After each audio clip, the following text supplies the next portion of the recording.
పంటంగా ఉంటుంది కదా. అసలు ఏం జరిగింది ఏంటి అనుకుంటున్నారా? ఇంకా ఇప్పుడే వీడియోలోకి వెళ్ళిపోదామండి. వీడియో నచ్చితే తప్పకుండా లైక్ చేయండి, సబ్స్క్రైబ్ చేసుకోవడం అస్సలు మర్చిపోకండి. వీడియో స్కిప్ చేయకుండా చూడండి, చాలా చాలా బాగుంటుంది అనమాట. వసుధర అయితే ఇంకా స్పృహలోకి రాగానే మేడం స్పృహలోకి వచ్చారు అని చెప్పేసి రిషి అయితే చాలా హ్యాపీగా ఫీల్ అవుతాడు. మేడం బాగున్నారా అని చెప్పి అంటూ ఉంటాడు. రిషి సార్ నేను బాగానే ఉన్నాను అని వసుధర రిషిని హగ్ చేసుకుంటూ ఉంటుంది.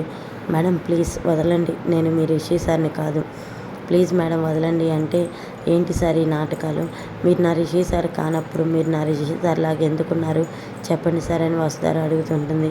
ఆ మాటకి రిషి అయితే ఇలా అంటుంటాడు. చూడండి మేడం, నా పేరు రంగ, నేను ఆటో డ్రైవర్ని. మీరు ఇంతకుముందే చూశారు కదా, తనే నా మరదలు, తను నాకు కాబోయే భార్య అని చెప్పి రిషి చెప్తూ ఉంటాడు. మేడం మనుషులు పోలిన మనుషులు ఉన్నట్లే నేను కూడా మీ రిషి సార్ లాగే ఉన్నాను, ఇదిగోండి డ్రెస్ మార్చుకోండి, పదండి నేను మీ ఇంటికాడ వదిలిపెట్టి వస్తానని చెప్పేసి ఒక వస్తారని అయితే తన ఆటోలో ఎక్కించుకొని తీసుకెళ్తాడు. అయితే దారి మధ్యలో వస్తారకైతే కొబ్బరి నీళ్ళు అయితే కనిపిస్తే కొబ్బరి నీళ్ళు తాగుదాం రిషి సార్ అని రిషికి అయితే గతం గుర్తు చేయాలని వస్తార ప్రయత్నిస్తూ ఉంటుంది.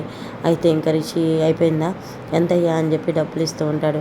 వస్తారా బాధపడుతూ ఉంటుంది. ఇంకా రిషి సార్ మీకు గతం మర్చిపోయారు, మీరు ఎవరో అనుకుంటున్నారు, నేను మీ భార్యని రిషి సార్, మీరు నన్ను మర్చిపోయారు సార్, మీకు ఎలాగైనా నేను గతం గుర్తేస్తానని బాధపడుతూ ఉంటుంది.